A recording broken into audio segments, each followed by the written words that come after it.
Welcome to Let's Talk Wellness, where we will be sharing insights into the world of mental health and wellness as we explore traditional medicine and holistic healing options. It's time to have new conversations about mental health. Join Mara James, the founder and CEO of the Hugs for Life Healing Center, as she guides us along this journey. And now, let's talk wellness.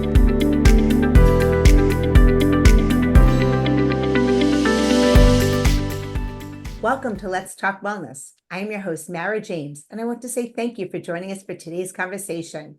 On Let's Talk Wellness, we're devoted to supporting mental health awareness and providing resources for children and their families. As the founder of the Extraordinary Lives Foundation, I have the great joy of collaborating with a team of amazing people to help bring children and families healing around the world. You can find out all of our information at elfempowers.org, and you can find this link in the show information. Now, let's talk wellness with today's guest, Erin Vandermore. Erin is a mental health therapist, mom of two, and lives in North Carolina. Welcome, Erin. Thank you. I'm so excited to be here. Yes, I'm excited to have you all across the country. Yeah. Beautiful.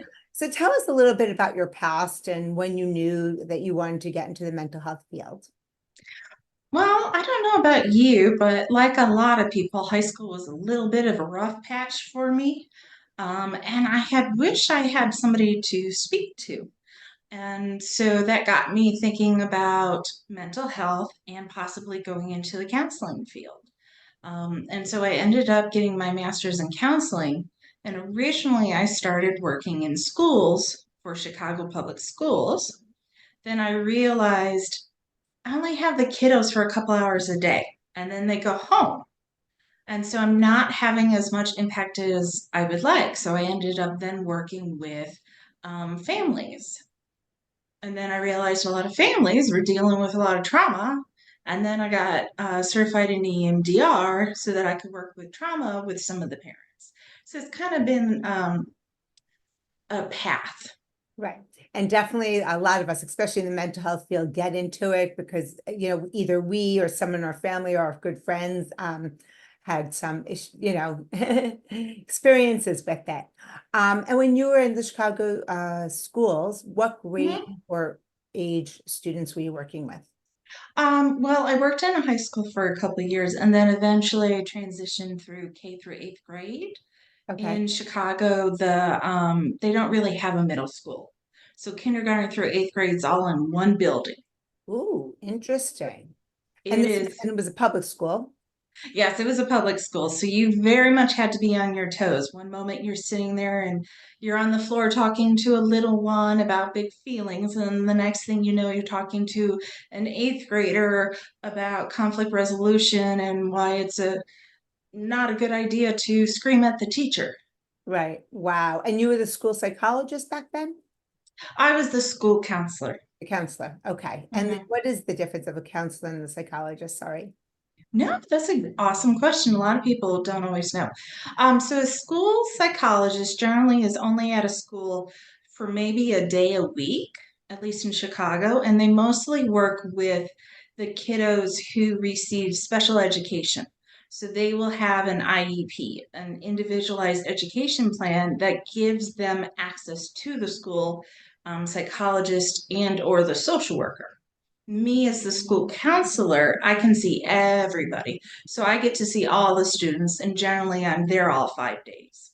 Oh, beautiful. And so like a lot of children, I know my middle son had an IEP, but a lot of his friends that had anxiety and depression didn't have an IEP, so they wouldn't have access to the psychologist, but I guess they'd have access to the counselor.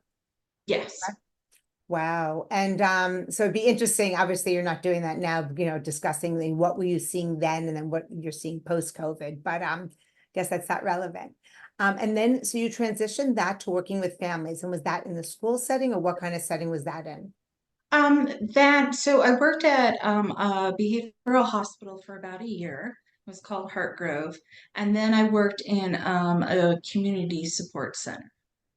Okay, so I've and did they pretty have much worked in like every area within therapy you can think of.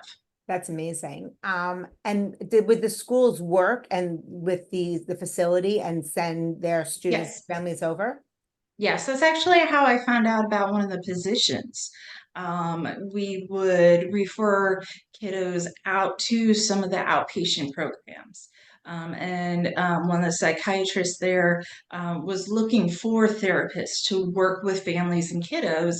And so I actually ended up transitioning over to them. Beautiful. So how does that work? Because I know, like in elementary school, the school, if they see an issue with a child, they're not allowed to say anything to the parents because then they're responsible to pay for it. You know, if there's ADD or whatever, you know. So how did that work Mhm.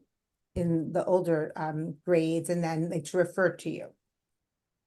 Well, so I am very type A, and I wanted to make sure that every kiddo in whatever school I was working with knew who I was, saw my face, and knew I was a counselor. Whether or not I always had the time to meet with them, but I wanted them to know that I was there in case of.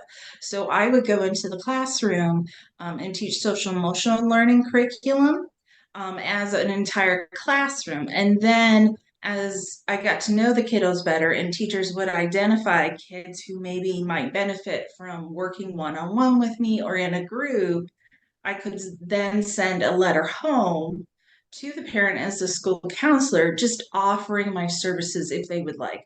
I'm not diagnosis. I'm not giving them a diagnosis. I'm not identifying them as anything other than saying, hey, here's this service. I would love to give your kiddo an hour of, say, social work group class or anger coping class, 1 hour a week. And how And then the were the parent would parents? sign off. Right, that's amazing. Were the parents ever offended by that, or were they grateful, or combo the two? A combo. The first year course in a school, I had to establish myself, do a lot of after school meet and greets with the parents in the community so that they knew who I was and that I was there to be helpful, not to judge. Yeah, I love So, that's really, really important, right? Not judging. yes, Um, absolutely. so and then so get back, you said you taught social emotional learning. So was that, how did that work? Did you go into a class that was already there? Was it a period that the school added? Because I know a lot of schools don't have that, and hopefully they're all looking to add it. I was fortunate enough that in two of the elementary schools I worked in, I had principals who believed in social emotional learning.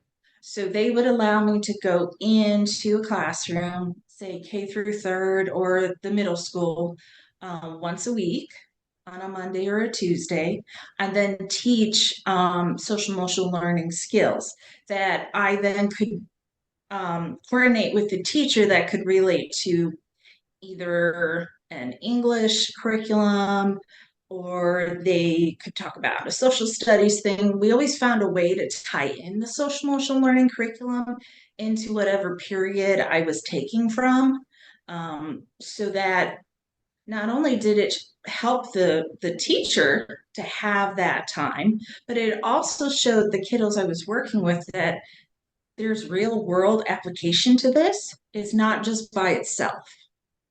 That is amazing. So you said that was K through 3. K through three, I would do like on Mondays, and then I would do a Tuesday with four through fifth, and then I would do the middle school, the upper grades, on like a Wednesday or a Thursday. I would always rotate.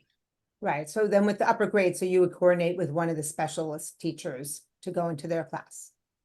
Yeah, I worked hand in hand with a lot of the eighth grade teachers, especially since in Chicago they're applying to get into magnet high school. So I was already in eighth grade quite a bit, helping the students with applications and looking at all the variety of possibilities for high schools for them. Right. So And the schools that you were working at, were they lower income or just a regular? no, they were low income. The first school I worked at had three homeless shelters that fed our school. So we had the Wow. highest population of homeless students. Wow. It was And how heartbreaking, were honestly. how were the other students with like, do they know who the homeless, students were and were they nice to them? They would have a sense because there would always be a group that would walk from certain areas together. Yeah. So eventually the other kiddos would catch on. And I have to tell you, children can be so sweet and so understanding. I Uh, mean, they were so nice and kind. They just were. Wow, because I thought you were going to say children can be really mean too, right? Because They can, but it's something about knowing that it's out of the kid's control and that this is their circumstance, that it's not like a personal beef or looking at somebody funny. They saw these group of kids walking from the shelter, and for whatever reason, McCutcheon had wonderful kiddos who really had empathy and understood how difficult that must be.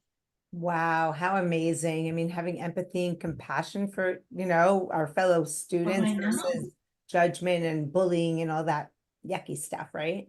Yeah, there's some really sweet kiddos in Chicago. There really are. Oh, well, Chicago, I used to live there. Great Italian food. Oh, wonderful. I miss it. Right, right, right, right. And so you said you were telling me when we first spoke that you had like 1,200 students that you were responsible for.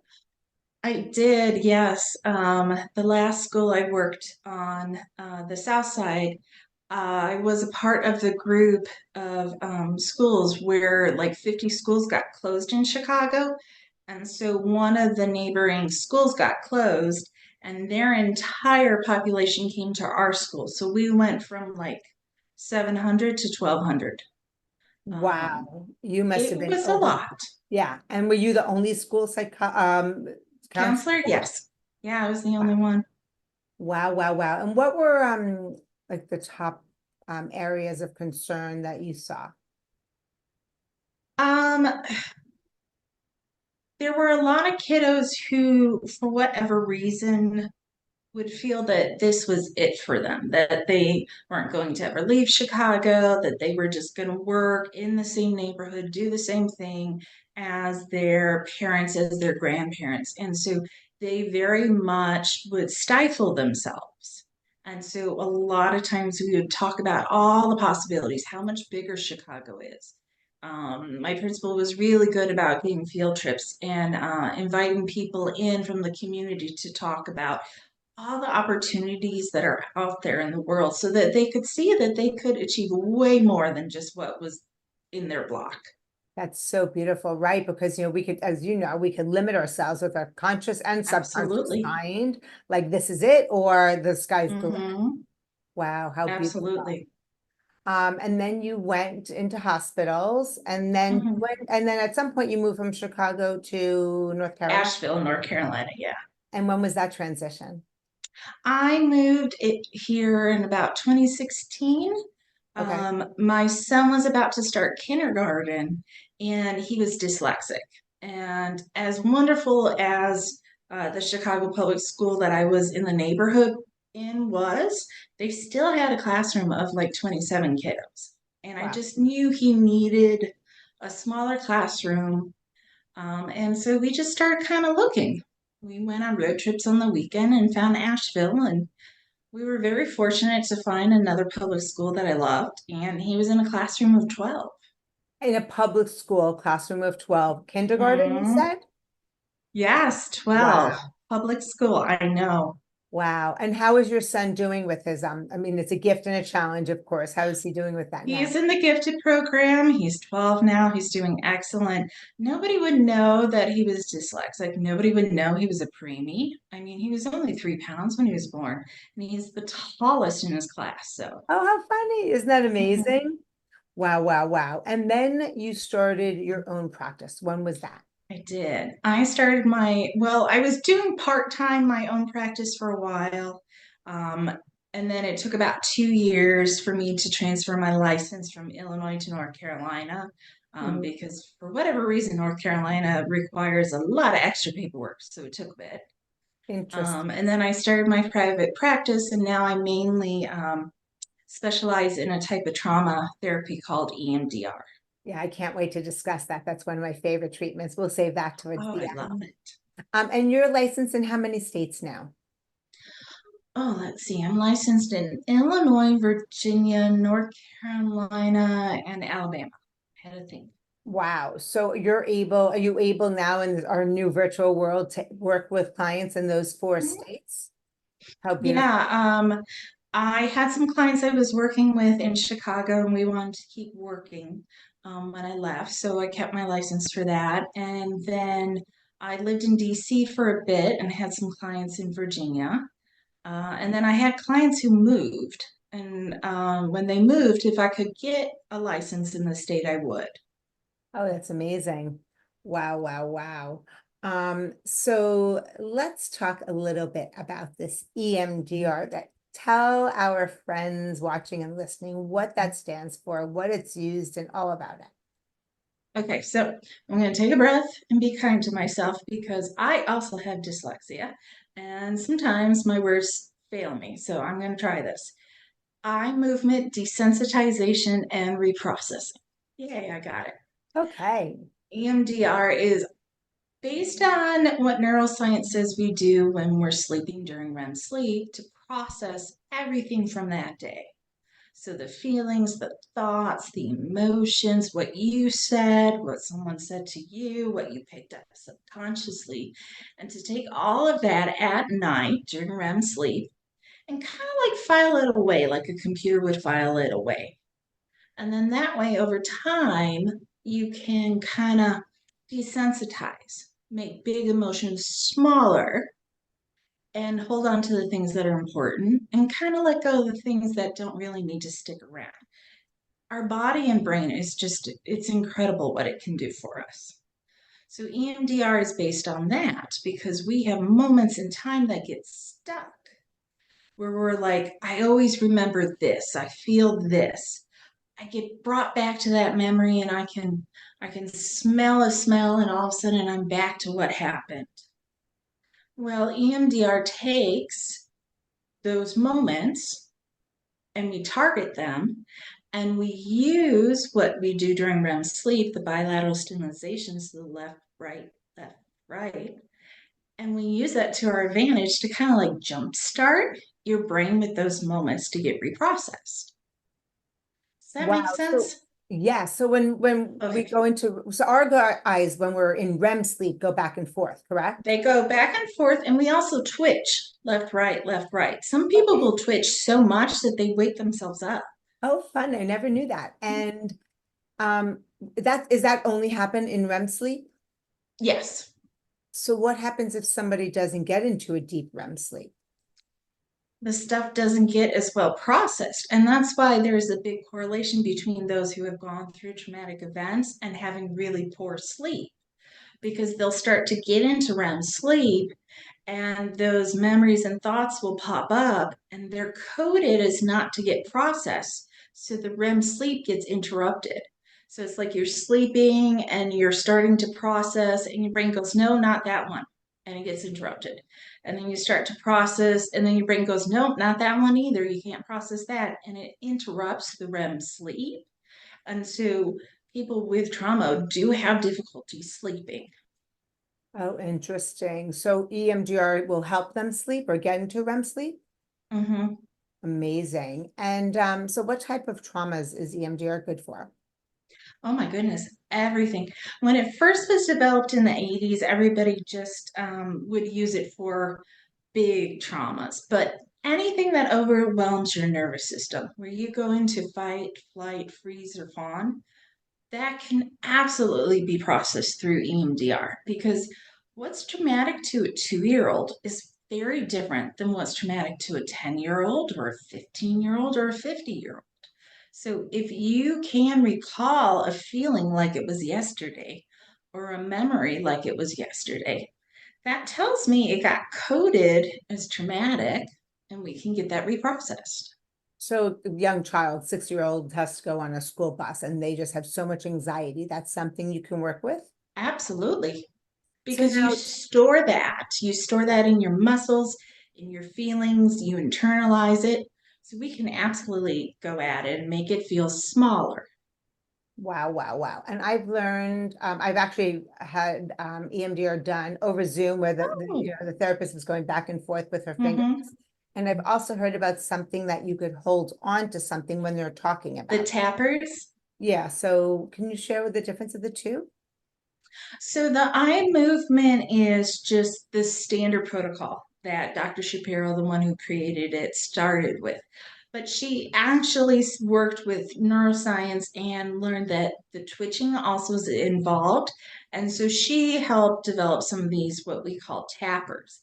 And so what they do is they're like little instruments you hold in your hand, kind of like a controller for a Game Boy or something like that. And what they do is they vibrate back and forth, left and right, to imitate that right and left of your brain during REM sleep. Okay. And so as Wow. long as you're getting left, right brain bilateral stimulation, you're good to go. Could somebody like there's this is this I've seen Yes, people. the butterfly tapping is the Yeah, same principle of bilateral stimulation. amazing. We are going to take a brief break and we're going to come back and hear so much more goodness about the EMDR. So stay tuned, everyone. In these shifting and changing times, more and more lives are being impacted by mental health. The Extraordinary Lives Foundation, also known as ELF, is transforming the way people view and navigate mental health challenges. Their mission is to improve children's mental health and wellness and support families by providing educational tools, resources, and awareness events. ELF encourages families to recognize symptoms, overcome the stigma, and reach out for help. Through prevention, early intervention, and holistic treatment, we believe many of the big problems facing today's youth can be transformed within a generation. Extraordinary Lives Foundation is excited to offer the Hugs for Life Healing Center, growing a worldwide network of approved holistic healers and bridging the gap between traditional and complementary healing options. Visit the Extraordinary Lives Foundation website at www.elfempowers.org to find out more about their resources and events. Together, we can change the conversation around mental health.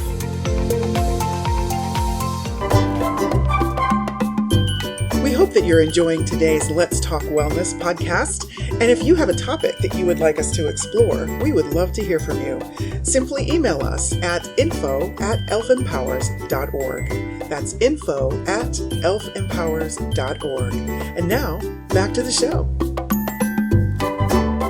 Welcome back to Let's Talk Wellness. I'm your host, Mara James, and today we're speaking with our guest, Erin Vandermore, a mental health therapist, mom of two, who lives in North Carolina. Welcome back, Erin.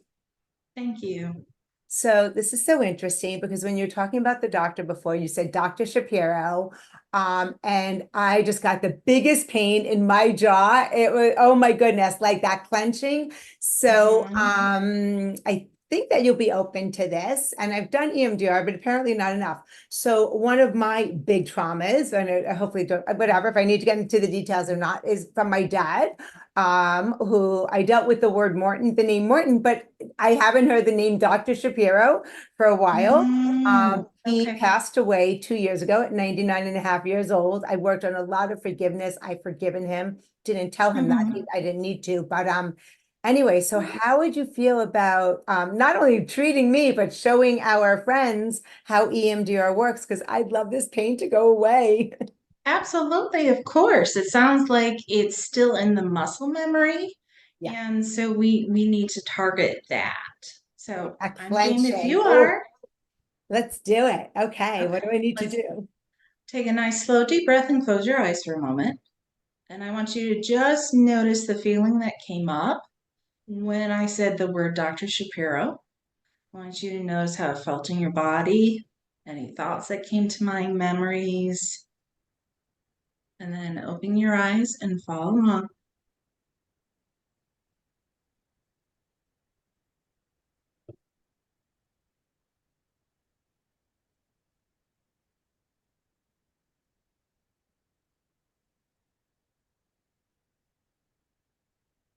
And close your eyes and take a nice slow deep breath.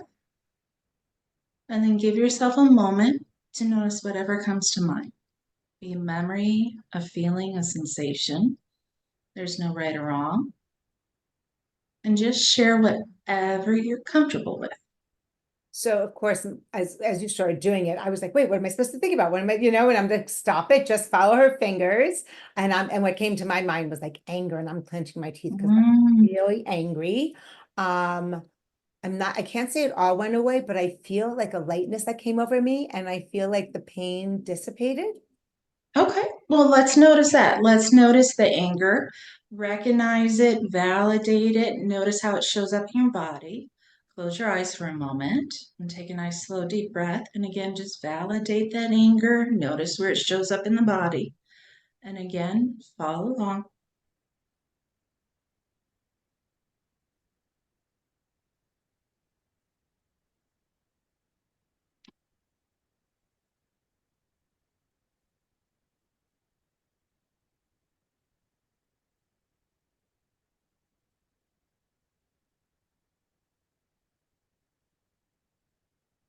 And close your eyes and take a slow, deep breath. And again, just give yourself a moment to notice whatever comes to you and share whatever you're comfortable with. It was interesting. A pain went from my right to my left side. Mm. And the curse, it was kind of like F you, dad. Like it was Oh, okay. some intense anger there. Uh-huh. Ooh, excuse Sounds me. like it sounds like verbally you needed to get that out and the clenching in the jaw, it's that stopping yourself. Yeah. And so anything you can do to express it, journal, scream it out loud later would be really good for you before you go to sleep tonight, just so that you validate and give yourself permission, right? Because a lot of times we tell ourselves, oh no, it's no big deal. It happened in the past. I can let it go. Don't do that. Don't dismiss yourself. Yeah. I love that. And I feel like I've done a lot of journaling for this one. I feel like, especially no one's home now, like when we're done with this, a loud scream is like that energy needs to Absolutely. get out, you know? It sounds like it's trapped. So let's Yeah. get it out. Yeah, definitely. I feel like it's mouth. I don't feel like it's punching a pillow or anything. I Mhm. feel maybe just like maybe I'll stick my head in a pillow and just do a loud scream. I think a loud scream sounds lovely. Let's just one more time. Let's just take a breath and close our eyes for a moment. And notice that you are going to validate that verbal scream, that internal voice that you need to use to get that anger out, that is valid and that's okay. And follow along.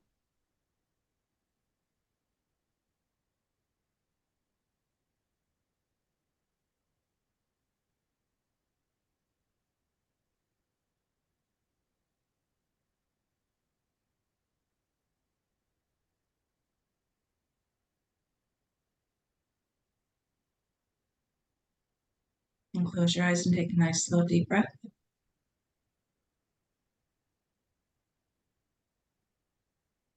How are you feeling?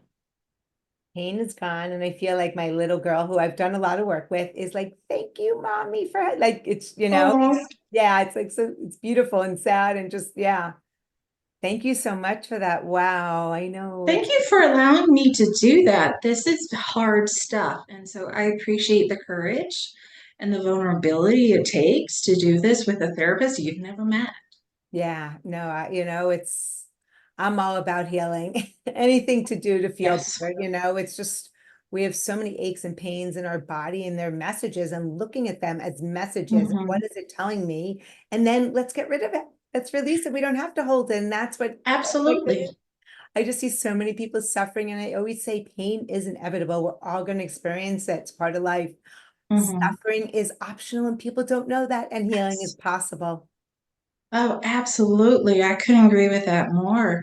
Pain occurs, but we decide what we're going to do with it, what we're going to take from it, and whether we're going to hold on to it or not. I love that. So now we have lots of friends watching us from probably out of the country as well as different states that you might Oh, not be licensed in. Does that mean that they're not able to work with you? so if they want to use their insurance, then I can't work with them. If Okay. they ever want to just do coaching because I'm coaching you and I'm not giving you a diagnosis, then I can do it around the world, which is the Oh, beauty of coaching. oh, But there are so many talented EMDR therapists out there There's a website called EMDR International Association that has a list of therapists in every state. So I Beautiful. highly recommend checking that out. That is so beautiful. That is great to know. What is how so does it work on how like the Zoom as I mean work great for me, like as opposed to being in person? Is that Oh, yes, absolutely. I love virtual EMDR because I can meet a person where they are, where they're comfortable, they feel safe in their home. And 9 times out of 10, just them feeling safe in their home oh and then being able to do therapy that way just benefits them and helps them move through it quicker, in my opinion. yes, and I love that you said that feeling safe. So many of us that have had some big T's, um, Absolutely. I feel safe. I mean, I've been healing for 9 years, and it was this year that I can finally feel safe in my own skin. It Oh, was that's an expensive wonderful. and long journey, and I hope it doesn't take others as long, but it is possible. And it's like just to be Absolutely. calm on every cellular level. Oh my goodness, right? Like so many of us like that don't even remember traumas that we experienced till later on. Yeah, there's this whole nonverbal piece of trauma. And I'll hear clients say, I've always felt this way, or I've always thought that. And that tells me it's nonverbal, that something occurred before you had critical thinking or complex language to hold on to it. But your brain and body can hold on to the memories and the sensations. So we can absolutely heal from things that maybe we don't recall the specifics of, but we can feel it. There's no Oh, reason not to heal. yeah, amen. I love that. And so tell us the name. It says Age of Uncertainty Coaching. Yes, Where yes, does that age of name? uncertainty, Yeah, because where does things are that? just so weird. Yeah. Everything's so uncertain right now. Oh, interesting. How long ago did it's very relative, post COVID. Did you create that pre or post COVID? I did that during COVID. So my private practice is stop and breathe. And then during COVID, I had so many clients who weren't able to meet or they lost their insurance. And so I had to get creative about how to provide services, get much better using Zoom for EMDR and other ways to interact with clients and not use my license always. So Yeah, that's why I created the coaching piece so that I could still help people where they were. beautiful. And so is most of your coaching clients, is it like based on trauma or are there other things that you work with? I get such a wide variety. I generally feel that most people have experienced some type of trauma, whether we call it big T or small t. And after COVID, personally, I just believe we all went through a trauma there. Oh, And so there's no reason not to treat it and feel better. absolutely. And with the word of uncertainty, oh my goodness, what's going on today with It is, it's COVID so natural uncertain. disasters or wars, and it's to me that it's Yeah. going to get worse, not better. And if we can just kind of be kumbaya through it all, which is the living in faith and trust and not fear, which is the Mhm. most beautiful yet most challenging thing. You know, It is. I'm hoping this is like our dark ages and it's going to get really, really bad.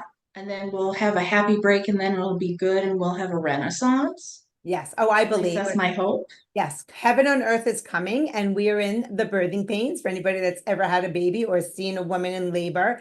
Um, it's not easy. It's very Mhm. painful without that epidural, and even with breathing. But then Yes, after you have this beautiful human being that is just like you kind of forget about the pain, and you're like, it's heaven on earth. It's that beauty. it is. It is. Being that knowing that there's a light at the end of the tunnel and having the faith in that and just Mhm. helping us though, right? Like being Yeah. secure enough that we can get through it without our bodies going into convulsions, right? Sometimes it takes medication, sometimes it takes treatments like EMDR, Yeah. sometimes it takes both. Mhm. Whatever it takes to help our mental health and wellness. Absolutely. I want us all to feel better. So, whatever it takes, I say go make yourself feel better, Amen. work on it, figure out what pieces of the puzzle you need that fit you. And then hopefully we can all come through this and have that renaissance together. Amen. What's the best way for people to get in touch with you? They can go to my website, Age of Uncertainty Coaching. .com. My email's there, Instagram, Facebook, all that stuff. Okay, and we'll list all of that Oh, thank in you. the show information. Erin, it has been such an honor and a pleasure speaking with you today. And for everyone watching and listening, and to you too, Erin, you are amazing. Thank you for joining us for this episode of Let's Talk Wellness. This podcast has been brought to you by the Hugs for Life Healing Center, a division of the Extraordinary Lives Foundation, a 501c3 nonprofit organization. If you would like to listen to more conversations like this, we invite you to subscribe to our mailing list at www.elfempowers.org to be notified when our weekly episodes are published. Thank you for joining us, and we look forward to bringing you our next conversation on Let's Talk Wellness.